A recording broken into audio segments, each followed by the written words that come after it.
ഒരടിപൊളി പൊരിച്ച കല്ലുമ്മക്കായ റോസ്റ്റ് ഉണ്ടാക്കാനായിട്ട് മുളക് പൊടിയും മഞ്ഞൾപ്പൊടി ഉപ്പ് എന്നിവ ചേർത്ത് 10 മിനിറ്റ് നേരം മാരിനേറ്റ് ചെയ്ത് വെച്ച കല്ലുമ്മക്കായ നന്നായിട്ടൊന്ന് ഫ്രൈ ചെയ്തെടുക്കണം. അതിൽ നിന്ന് വെള്ളം നന്നായിട്ട് ഇറങ്ങി വരും.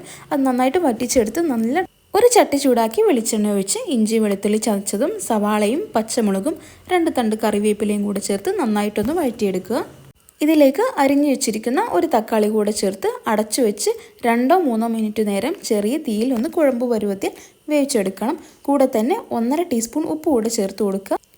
ഇതെല്ലാം കൂടെ ചെറിയ തീയിലിട്ട് നല്ല രീതിയിൽ തന്നെ വഴറ്റിയതിന് ശേഷം 2 ടീസ്പൂൺ മുളക് പൊടിയും 1/2 ടീസ്പൂൺ അല്ലെങ്കിൽ 1/4 ടീസ്പൂൺ മഞ്ഞൾപ്പൊടിയും 1/2 ടീസ്പൂൺ മല്ലിപ്പൊടിയും കൂടെ തന്നെ 1 ടീസ്പൂൺ കുരുമുളക് പൊടി 1/2 ടീസ്പൂൺ വലിയ ജീരകം പൊടിച്ചത് എന്നിവയും കൂടെ ചേർത്ത് നല്ല രീതിയിലൊന്ന് വഴറ്റിയെടുക്കുക. ശേഷം ഫ്രൈ ചെയ്ത് വെച്ചിരിക്കുന്ന കല്ലുമ്മക്കായും 1/2 ഗ്ലാസ് വെള്ളവും കൂടെ ചേർത്ത് നന്നായിട്ടൊന്ന് തിളപ്പിച്ചെടുക്കുക. നന്നായി ഒന്ന് തിളച്ച ശേഷം സ്റ്റൗ ഓഫ് ചെയ്ത് 10 മിനിറ്റ് നേരം അടച്ചു വെക്കുക.